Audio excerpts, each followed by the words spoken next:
For a few years now in Rise of Kingdoms, we've been recommending that you should focus on one type of troop worth of commanders.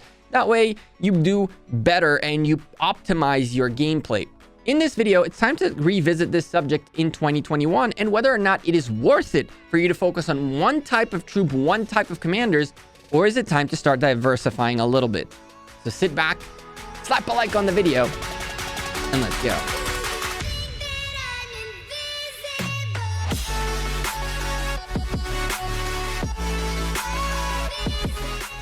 Hey there, YouTube. Welcome back to Gekko Gaming. This Sunday has been crazy. The Cyrus League matches are nuts. We still have to play hours. Today has been all but just complete craziness at work, and so I couldn't come back and recast. I did take the rest of Sundays off until the end of Cyrus League, so no more missing casts. We got to get these casts, especially today's, which were really, really nuts. Some crazy upsets out there. But anyway, that's not the point of this video. The point of this video is which type of troop you should focus on, if you should focus on any at all. First of all, the premise of focusing on one type of troop came from the fact that that you should figure out which commanders you want to work on, essentially. There is a limited amount of legendary commander sculptures available in general, and majority of us are not able to get the maximum possible amount of legendary commander sculptures every single week. And with that, we got to be able to prioritize the use of our commander sculptures in order to get whichever types of commanders we need. The reason commanders are so important is that they essentially lead the charge that your troops will follow. And so you want to make sure you're unlocking commanders, the top tier best commanders available for you, in order to play the best possible gameplay. Now, picking a type of troop has two main facets. Number one, you got to understand what the type of troop is capable of doing. And number two, understand the commanders that come out of it, the timeline of those commanders, and the cost of them as well. When it comes to the three types of troops, the main types of troops in this game, cavalry, infantry, and archers, we're not going to talk about siege because we're not going to talk about siege. Cavalry is the fastest march on the field. It is also why it's used in most events and PvE events or for hunting barbarians just to get things done quicker. But it's also an extremely good open field fighter, as well as rally type of troop. The best rally captains, some of the best rally captains are cavalry, some of the best open field marches are cavalry, and in general, the majority of the open field tends to be cavalry and infantry. When it comes to infantry, infantry is not only great as open field and as rally leading, but it's the main type of troop for garrison. It is the slowest type of troop in the game, which makes it a little bit more vulnerable in the open field, but it makes up for it for being extremely tanky, and in the later stages brings in commanders that do a lot of damage and a lot of AoE, area of effect damage, which we'll talk about as well. And so as of right now, the most well-rounded PvP type of troop is infantry, as it's the jack of all trades. You definitely want to garrison with it, you can open field with it, and you definitely can rally with it. Archers are the most neglected type of troop in this game. They're primarily like a utility type of march. Early stages, they are probably the best rally you have for Season 1. A El Cid YSG or Freddy YSG Archer rally is insanely good against the best garrison available at the time for Season 1, which is, at best, Richard and YSG or Richard and Charles Martel. But as that falls off, so do the uses for archers until the later stages of the game. In the later stages of the game, once you unlock Artemisia and Ramses, which is the third generation of archers, that's when things become a little bit more well-rounded for both open field and rally capabilities. There was a little bit of a time where archers were also garrisoning, but that went away really, really fast. And so if we break down which types of troops have the most overall usability, infantry, cavalry, archers is the way to go. However, that shouldn't be the only point you take in account when you pick the type of troop, because the troops themselves have less relevance than the commanders that lead them have. And when it comes to commanders, cavalry definitely wins the game, primarily because it is extremely good not only for big pay-to-win players, but also for free-to-play and low spenders, as the most epic commanders for one type of troop are indeed cavalry commanders. Cavalry commanders have three commanders that are extremely useful. When it comes to infantry, infantry has the best epic commander in the game, and Eulogy, who's extremely useful as well.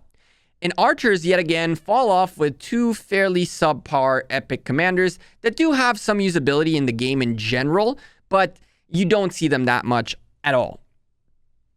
And so now the question is, which types of commanders you should focus on, and based on that, types of troops. I would say that you should consider either going first of all for cavalry with a little bit of a mix of infantry, and then later on you start shifting towards archers. The problem here is, again, it all depends on how much you want to spend and how many legendary commander sculptures you have available. Cavalry commanders will do you great. You'll be able to open field fight and have fun, rally lead if you feel like it. You'll be able to do a lot of things with your cavalry, including the #1 killing machine in this game, Attila Takeda, is a cavalry pair. The best kills, most kills, is this guy with that guy. And that's right. This is my one, I guess, regret as a non-cavalry player to not have them. You want to get kills? These two will get them for you. Get crazy trades with them. So I would say the best type of troop to focus on is still cavalry. But if you're looking for, in general, more overall usability, I would think about infantry very, very hard. Infantry has not only the ability to fight on the open field, which in the beginning is a little bit slow, but then gets better, but it also helps garrison, which you will need to help garrison in game, as well as it really can be used in many, many different scenarios. In the beginning of infantry, you have more tanky commanders.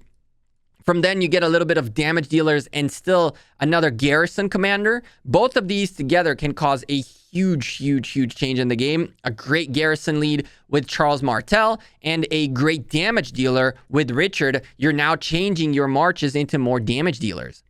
From there comes Guan Yu and Leonidas, a rally leading king that can be paired with Alexander or with Leo to do massive damage. And after that, you get Harold and Zenobia. Zenobia, the best garrison in the game, and Harold, a really, really good primary and secondary, more secondary commander for both rallies and open field fights.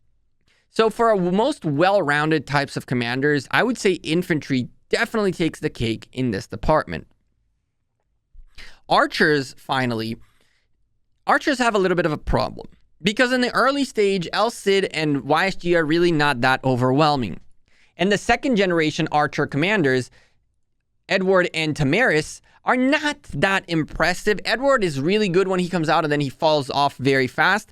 And Tamaris is extremely good, but she's a secondary debuffer commander that is not necessarily well paired up until the next set of commanders. Once the next set of commanders come out, and that is Ramses and Artemisia, everything changes for archers. Now, Artemisia YSG is a fantastic march. You have Ramses and Tamaris, which is a fantastic march. You can also mix and match other types of troops and commanders in here. I've seen El Cids and Tamarises coming out on the field and stuff like that. But truly, you really need for archers to get that third generation out in order to have the missing pieces for good open field marches. The big thing about archers, though, is the AoE, or area of effect damage they do. They are the type of troop that will do the most amount of damage to marches nearby. And so when you are in a situation where open field fights are a thing, usually it's a huge brawl, and AoE really, really, really is king in these situations. It's also why Guan Yu is a fantastic infantry commander, as he brings the AoE into infantry, into the legendary infantries for the first time. And so, which type of troop should you focus on? If you're a low spender and you're a free-to-play player or someone who is looking for more open field, quick movement action, cavalry will not do you wrong. Cavalry has some great commanders from Khan and Saladin, Chandragupta William, Attila Takeda. All of those expertise or leveled up to 5551 in some scenarios are extremely, extremely useful and end game worthy commanders. That's who I would pick in general. If you're looking to have a little bit more of a, if you're a little bit more of a spender and you're looking to do more than just fight on the open field, also garrison, a little bit of rally lead, a little bit of everything, I would dabble with infantry more. And if you're willing to wait and be more of a utility player, that later on becomes very, very important when Nebu comes out. I know you guys don't like when I say that. When Nebu comes out, when freaking Tamaris comes out, then these archers start being a lot more useful, doing a lot more damage. That's when things get really good. But for a while, you're pretty much going to be stuck playing with epics and commanders that you're not necessarily focusing on. There is a third path, though, beyond which type of troop you should pick. Well, technically a fourth path. And I call it the fun path. At the end of the day, you're looking to have some fun in the game. You're looking to fight in the open field. You're looking to garrison. You're looking to do whatever you want to do. You don't necessarily have to focus on one type of troop to be successful in this game. At this point, there's so many commanders available that there is not one right way. If you ask me, the best types of commanders you want to focus on are the ones that are going to do the most damage and long-term usability in the game. So for me, Saladin is a 5551, second generation infantry cavalry commander. Alexander is an expertise. From there, obviously, YSG is your first expertise, no matter what. He is by far the best legendary commander in the game. From there, Saladin, and from there, Alex is the better choice in Saladin 5551. Then you can start playing with someone like Guan Yu, Ramses, and William. And when you get all of these commanders in shape, you essentially have, well, I would take Ramses or Artemisia. You can go for both, really. And you create a scenario in which you have Saladin William, Alexander YSG in the beginning. After you get Guan done, then you do Alex Guan and you keep your YSG for someone else. When Artemisia comes in, you get that Artemisia YSG. And all of a sudden you have Saladin William, Artemisia YSG, Guan Alex, potentially Guan Leo if you choose to do so. 3 insanely good marches that you're going to do very, very good with on the field. Attila Takeda is a must on that fourth one because you really, really, really want to have that. And since you're working on getting your Ramses done, then you can, at that point, hold on to your Ramses. And once Nebu comes out, you have Nebu, and that's a 5th march. All 5 very capable, open field, rally, everything type of marches. And that's what I would call the fun path.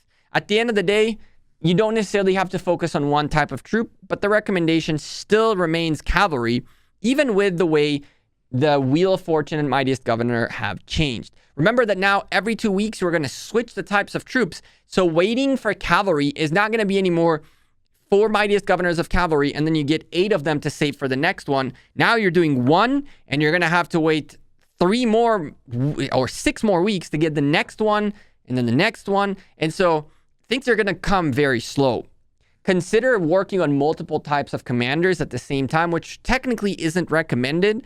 But if you don't do that, you're going to end up spending majority of your time waiting in between commanders rather than just, doing 1 boost worth of commanders and then you chill to build up 1 boost of commanders and you chill. And here you can start piling on them slowly and steadily. And that's, of course, if you're spending in the game. If you're a free-to-play player or a low spender, focus on your cavalries, get that Attila Takeda. That's going to be a lifesaver and move from there. I still think that archers are very much neglected, even though occasionally there is a little bit of a meta of archers. But overall, well-rounded usability from beginning to now, cavalry and infantry still are the predominant type. However, sleeping on archers might be a really bad idea. For the record, this doesn't mean you shouldn't be training all types of troops at all time. Maybe if you have enough sieges, you don't have to. But you should always be working on all types of troops, regardless of which ones you focus, because you can always go join someone else's rallies or garrison with either troops. What do you all think? Leave me a comment down below and let me know. I'm Gekko. I'm out of here. I appreciate every single one of you. Drop a like on this video. Subscribe down below. I'm going to get ready because we have an Osiris League match coming up at 19 UTC, which will be casted all across the board. So that's going to be a fun one. Take care and have a good one. Peace.